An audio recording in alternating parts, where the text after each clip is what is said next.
buenas gente, nuevo al canal. Bueno, ¿de qué va el video de hoy? Pues bueno, hoy les traigo una teoría sobre quién creo fue el primer hombre en llegar a Raftel y conquistar el Grand Line. Y no me refiero a Goldie Roger, sino a un hombre cuya época es mucho más atrás a la de este.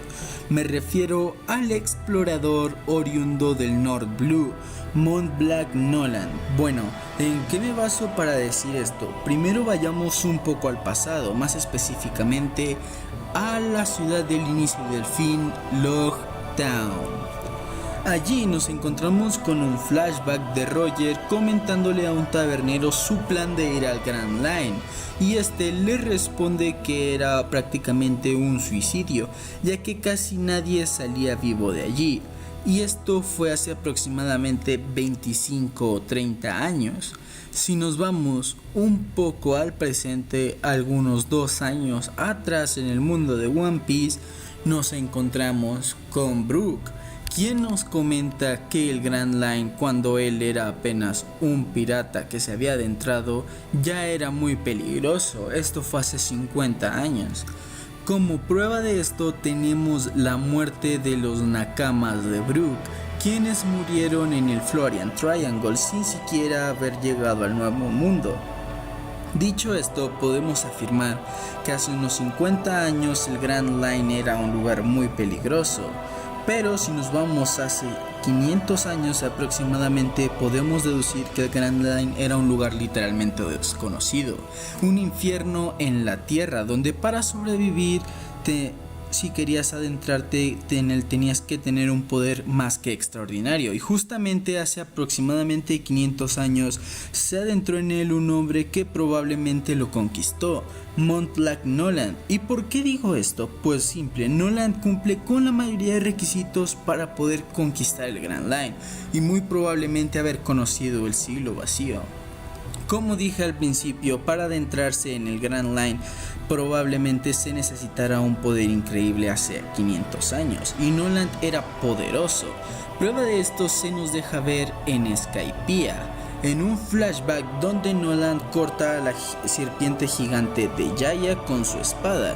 Quizá esto no pueda ser interesante o sorprendente a primera vista, pero cuando los Mugiwaras llegaron a Skypiea y Luffy fue devorado por la serpiente, este no pudo hacer nada para derrotarla.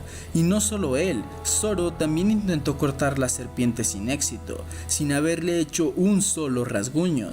Desde aquí podemos ir viendo que Noland tenía un poder más que extraordinario, incluso siendo capaz de utilizar Haki.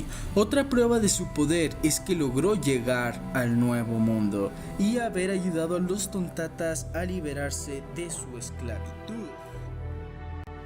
Para seguir con la teoría, también creo que Noland fue quien llevó los poneglyphs que hablan del siglo vacío a Raftel. ¿Y esto por qué? Porque me parece un tanto ilógico que los D dejaran toda la historia del siglo vacío en un solo lugar. Como sabemos, hasta ahora los poneglyphs encontrados hablan solamente sobre las armas ancestrales, pero ninguno toca directamente el tema de los D. Es decir, que pudieron haber estado repartidos en todo el Grand Line, y Noland, siendo un explorador, los habría encontrado. Pero siendo así, ¿podría leerlos? La realidad y es que muy probablemente ya se empezaran a estudiar los poneglyphs en esos años y el gobierno mundial no se diera cuenta aún. Pero si Noland descubriera la historia del siglo vacío, ¿por qué no decir nada? Bueno, tenemos que entender que Noland, al descubrir la realidad del siglo vacío, entendería muchas cosas, y este era un explorador que pertenecía a un reino que mismamente y muy probablemente haya pertenecido al gobierno mundial. Sabiendo sobre esto, lo que pasaría si llegaba a hablar con el gobierno mundial sobre el tema, muy probablemente el reino hubiese sido destruido como pasó con Ohara o Noland asesinado antes de tiempo. Si lo vemos así, tiene bastante lógica, pero si lo vemos desde el otro lado de la moneda, no lo tiene. ¿Por qué Noland no diría nada si este pertenecía y servía al gobierno mundial? Pues bueno, y muy probablemente no dijo nada porque al descubrir Nolan el siglo vacío comprendería lo que era realmente el gobierno mundial e intentaría ayudar a destruirlo, pero Nolan no podría hacer nada, y Nolan, al darse cuenta de esto, comprendería que lo que podía hacer era llevar los Poneglyph hasta Raftel, donde estos esperarían pacientemente hasta que alguien con ideas liberales los encontrara, como puede ser un pirata de la nueva era o simplemente los revolucionarios, así como también el gobierno mundial, siendo esto un arma de doble filo. Pero una vez los Poneglyph en Raftel, entonces ¿de qué servirían los Road Poneglyph si los demás Poneglyph estaban en el Grand Line?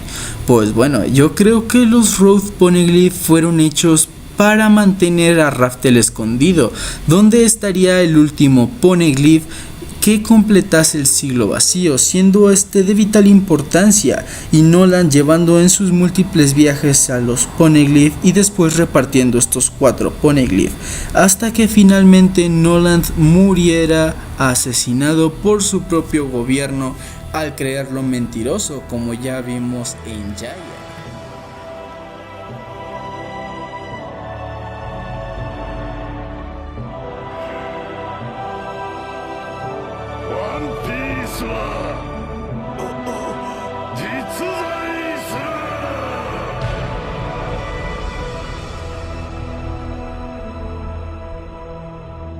Pues bueno, hasta aquí ha llegado el video de hoy. Si te gustó, me puedes apoyar con un buen like o una suscripción al canal.